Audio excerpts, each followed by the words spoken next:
Մարիա Կարապետյան, համեցեք Տիկին Կարապետյան։ Շնորհակալ եմ մեծարգո նախագահ, մեծարգո վարչապետ, հարցը ուղղում եմ ձեզ։ Անցած տարի գարնանը, երբ մենք հայտարարեցինք Ադրբեջանի հետ, որ բանակցությունները ավարտված են, այդ դրվագից հետո եւ հատկապես օգոստոսի 8-ից հետո, երբ մեր ընդդիմադիրներին հարց էր տրվում, թե իրենք ինչով են բացատրում այն, որ մեր սահմանին չկան կրակոցներ, ինչ որ պահից նաև եւ դրանից էլ ավելի վաղ նաև չկան զոհեր, որ Ադրբեջանի խոսույթը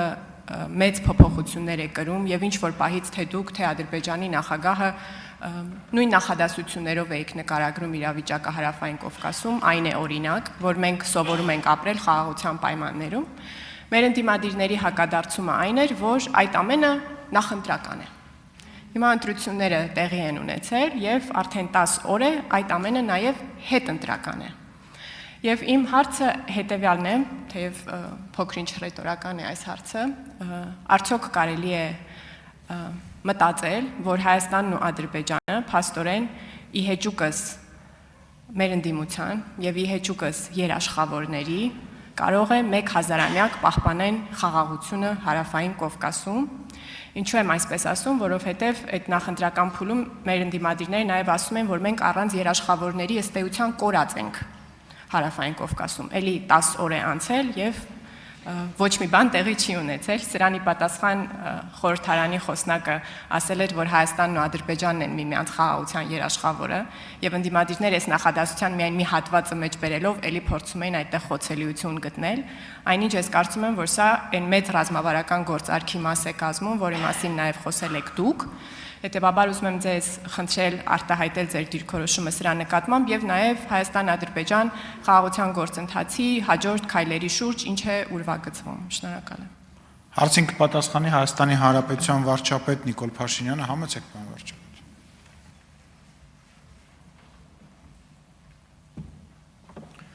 Շնորհակալ եմ Տիկին Կարապետյան հարցի համար։ Մեզ համար ընտրություններից անմիջապես հետո շատ կարևոր էր, որ մենք խաղաղության գործընթացի դինամիկան չկորցնենք եւ նաեւ որովհետեւ եսին քսել բնականաբար կառավարությունը գրեթե ամբողջ կազմով արձակուրդում է եղել նախընտրական քարոզության մեջ է եղել եւ process-ներ են տեղի ունեցել եւ շատ կարեւոր էր մեզ համար որ խաղաղության գործընթացը դինամիկայի մեջ ընկնի իր դինամիկայի մեջ, այս էր պատճառը, որ պարզվեց, որ այդ նույն ընկալումը կա նաև Ադրբեջանում եւ տեղի ունեցավ, կարծում եմ, արդեն հայտնի է, որ Ադրբեջանի նախագահի օգնականը եւ Հայաստանի անվտանգության խորհրդի քարտուղարը, ովքեր նախորդող շրջանում, այսինքն այդ ֆորմատը եղել է միշտ չէ, վերջին տարիներին, այսինքն մի քանի անգամ հանդիպումներ են եղել եւ երկուսն էլ ընդհանուր բանակցային process-ների իմ եւ Ադրբեջանի նախագահի հանդիպումներին հիմնականում ներկա են եղել եւ տեղի է ունեցել հանդիպում, այդ հանդիպման հիմնական նպատակը խաղաղության գործընթացի դինամիկան վերականգնելն է եւ այո դուք ճիշտ եք, մեր փորձի վերջո ինչ է ցույց տալիս, ինչ է ցույց տվել, որ երկկողմ ուղիղ շփումները շատ կարևոր են, ընդ որում գիտեք ինչն է հետաքրքիր, որ այդ ձևաչափով երբեք Հայաստանի Հանրապետությունում կամ Ադրբեջանի Հանրապետությունում հանդիպում տեղի չէր ունեցել եւ առաջին անգամ էր, որ տեղի ունեցավ Հայաստանում եւ ենթադրաբար հաջորդներ տեղի կունենա Ադրբեջանում։ Եվ շատ կարևոր է, որ սրանով ըստ էության Հայաստանը եւ Ադրբեջանը վերահաստատում են իրենց հավատարմությունը խաղաղության օրակարգին։ Բայց ես ենթադրում եմ, որ նաև այս օրինակ հարց կարա ծագի, չէ,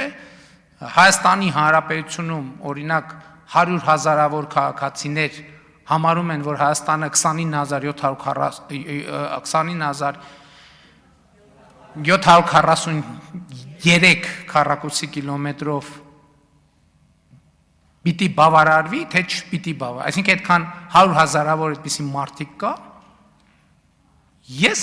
պիտի ասեմ, որ չկան այդքան մարդիկ, չկան, այդքան ընտրակաշարք կա, ցավոք սրտի, այդքան մարդիկ, որ այդպես մտածում են, ես թույլ տվեք ասել, որ չկան, Ու սա շատ էական հանգամանք է, եւ ես կարևոր եմ համարում, որ Հայաստանի կառավարությունը եւ խորհրդարանական մեծամասնությունը վերահաստատի իր հավատարմությունը, եւ մենք վերահաստատել ենք մեր հավատարմությունը խաղաղության, ես դրա համար եմ ասում, սպառնալիքը այդտեղ է։ Այսինքն մարդիկ, այսինքն այնքան մարդիկ կան, որ վերանայում են, որ այս վատ խաղաղությունա պետքա բան անել, հա, ուժով խաղաղություն բերել, այդքան մարդ կա Հայաստանի Հանրապետությունում, տենց մտածող։ Ես կարծում եմ, որ ոչ, ստեղ է, որ սպառնալիքը առաջացած, ես սրա համար եմ ասում, խնդիրը այն չէ, ով քանի մանդատ կունենա, խնդիրն այն է, որ այդ թվերը արտահայտում են Հայաստանի տրամադրություններ, չեն արտահայտում,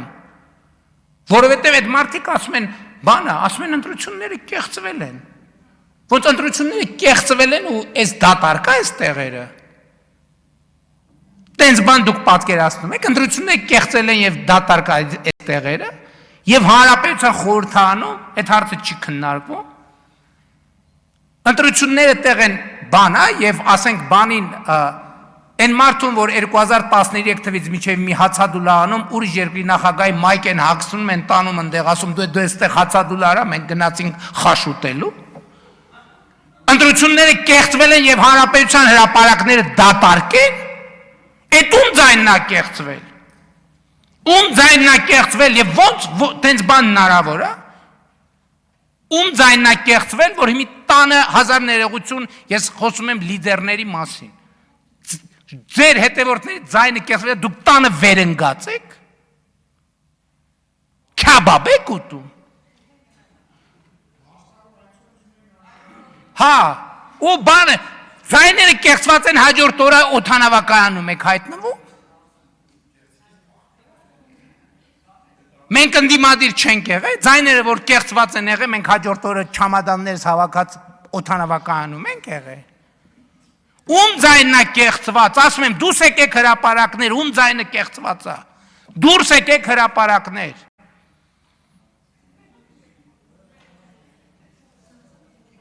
դուրս չեք գա, որովհետև գիտեք, որ այդ դեպքում դուրս կգան հրապարակներ նրանք, ում ձայնը դուք կեղծել եք ձեր ընտրակաշառքներով, այդտեղ ամեն ինչ կավարտվի, չնայած այդ ամեն ինչը ավարտվել է, ասում եմ, ում ձայնը կեղծվել է դուրս եկեք, ես կոչ եմ անում դուրս եկեք հրապարակ, որտև հաջորդիվ դուրս են գալու հրապարակ նրանք, ում ձայնը իրոք կեղծվել է ձեր լրտեսական ցանցերի և ձեր ընտրակաշառքների միջոցով։ Եվ ես առաջնորդնելու եմ այդ մարդկանց, այդ ժամանակ դուք հեղափոխությունը կտենաք։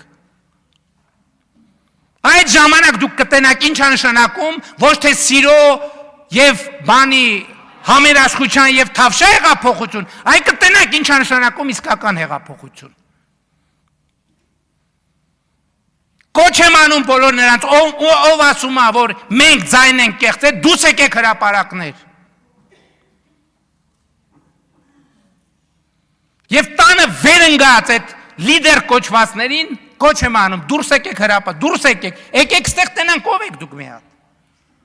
Եկեք ստեղ, ինչի է ձեր նստատեղերը դատարկ։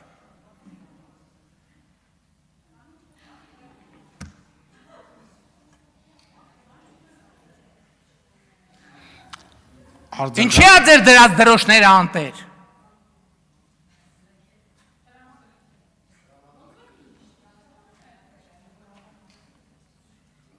Ինչու մասներ հարցը։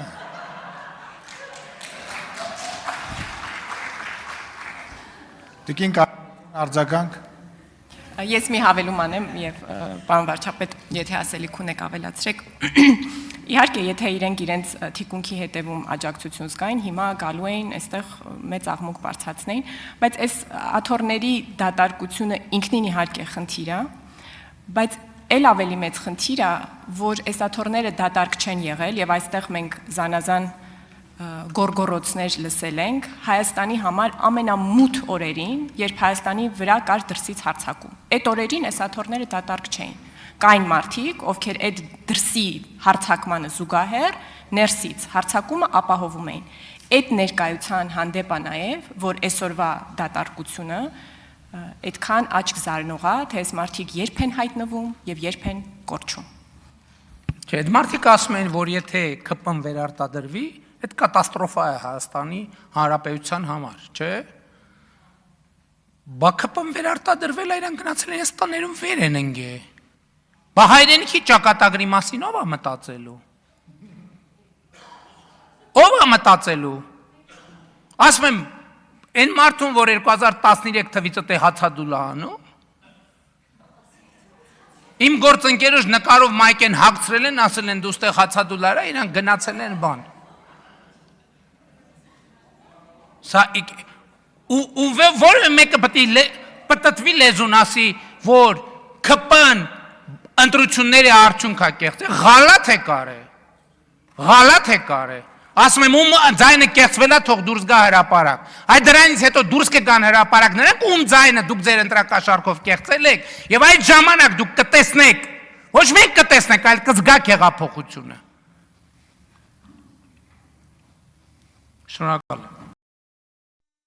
Հավանիչ տեսանյութը եւ բաժանորդագրվիչ նորությունները բաց չթողնելու համար։